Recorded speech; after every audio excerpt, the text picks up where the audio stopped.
All right, let me get organized here. Let me make sure everything is nice and straight. Okay, cool.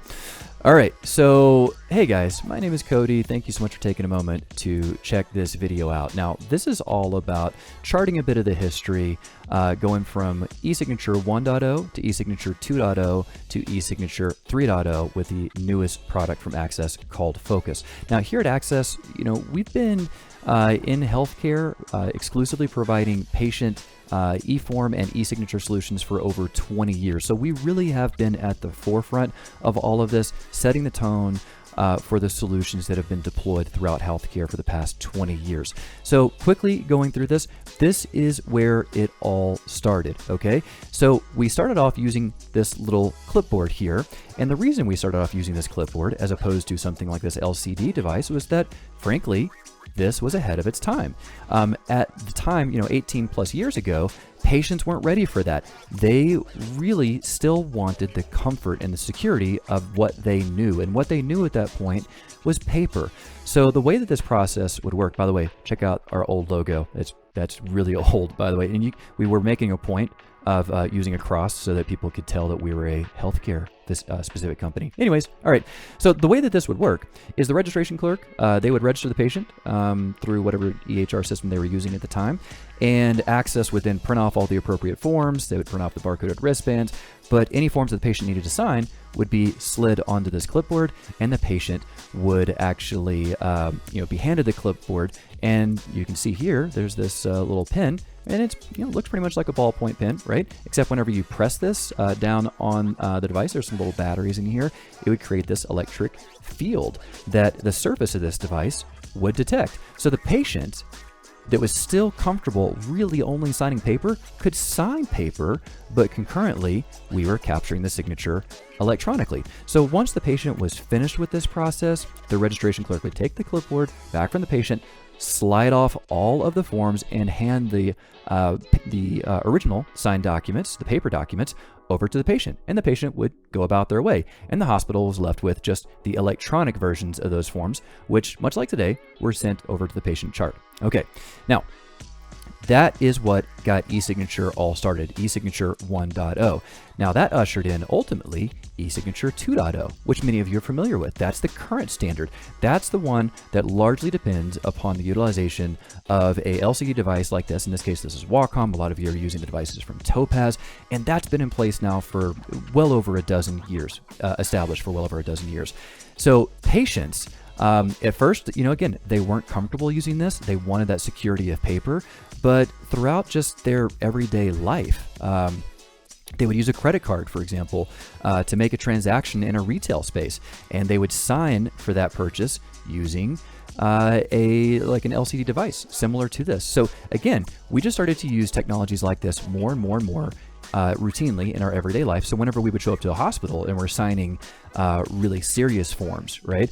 Patients started to be a bit more comfortable doing that in a totally electronic fashion, okay? They started to trust that process a bit more as they were doing and engaging with more fully electronic processes in their daily lives. So the way that this process works, for those of you that have this, you'll already know this, of course, you'll register the patient, and rather than printing off any documents, you would present the patient with laminated copies of all of their registration forms, and the patient would sign off right there on that LCD device, and presto, right? The patient, there's no paper copies unless the patient wants a copy of that and requests that. It's a fully electronic process. These electronically captured signatures on these documents go right over into your enterprise content management system. Now, the problem with these devices in eSignature 2.0, first off, it is mobility, okay? It's really hard to take this device and to carry it over to the patient bedside.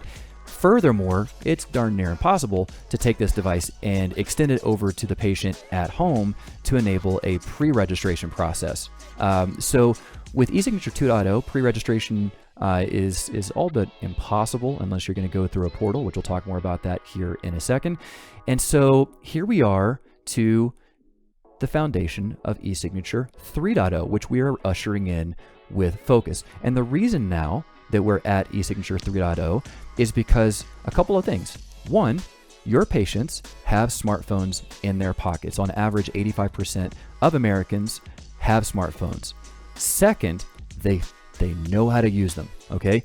We all have smartphones. We all know how to use them. We engage with brands and companies all the time through our smartphone as a conduit. It could be as simple as going out to a restaurant, scanning the barcode to get a menu, placing online orders, doing all different sorts of things, scanning QR codes, right? So we are now ready for this. Patients are now ready for this. So the beauty of taking all of your business processes and carrying them now directly over to the patient device is that you don't have to maintain a fleet of these devices. You don't have to buy them. You don't have to support them. Certainly not in the one-to-one fashion as you once did. You'll need a couple of these devices for patients that don't have smartphones or don't want to use them.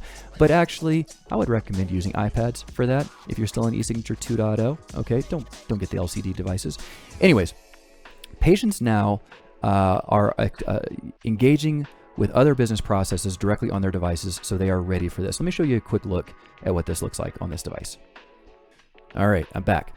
Okay, so here we have my device, and we've got this HIPAA form, and I can scroll down. As you can see, we're no longer constrained to 8.5 by 11 formats. This is going to present in the best possible way with the best possible spacing for the user experience, being powered by material designed by Google, and we can, of course, capture some signatures. I'll just squiggle right there. And whenever this is complete, well, this goes right over into the patient chart inside of your enterprise content management system. So this is really exciting. eSignature 3.0 is really exciting because no more do you have to maintain these fleets. You can meet the patient with your business processes directly on their devices, whether the patient is inside the hospital or outside of the hospital. You can successfully complete a pre-registration process without having to make the patient download an app or without having to go through a portal. So we're really excited about Focus, and we're really excited to continue our leadership in the healthcare space as we move from eSignature 1.0 to 2.0, now setting the tone for eSignature 3.0. Thank you for taking this journey with us, and if we can help you out with anything related to eForms or eSignatures, hey, give us a call. Appreciate it. Thanks for being here.